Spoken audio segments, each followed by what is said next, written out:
by rated SPG. Striktong patnubay at gabay ng magulang ang kailangan. Maaaring may masiselang tema, lengguwahe, karahasan, sexual, horror o droga na hindi angkop sa mga... Good evening and welcome sa aking munting channel. Nagtagumpay nga itong si Attorney Charlie at itong ang si Lani na ngayon nga ay nasa kanila na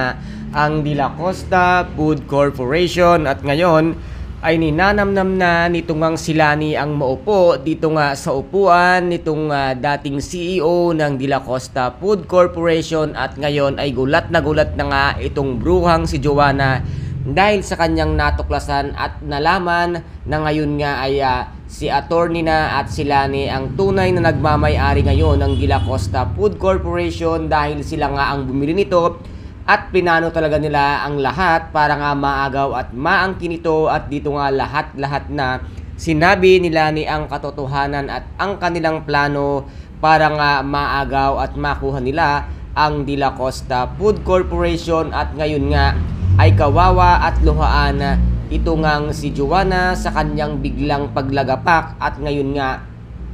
ay itinulak pa siya nito ngang si Lani na siyang nagsanhi kung bakit nga nalugmok siya at nasadlak sa lapag ng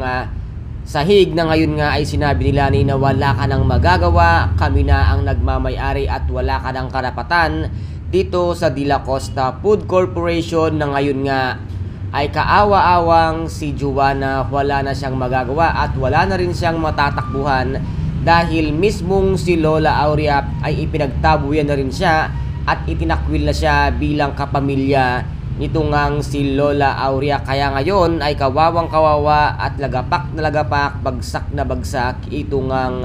si Joanna. Kaya guys, ito po ang ating mga pakaabangan sa susunod na episode dito nga sa Shining Inheritance. Kung nagustuhan po ninyo ang aking videos for today, paki-subscribe na lamang po ng aking channel, paki-like and share para maging update kayo sa lahat ng gagawin kong videos. Maraming salamat po. Ingat, God bless and bye-bye.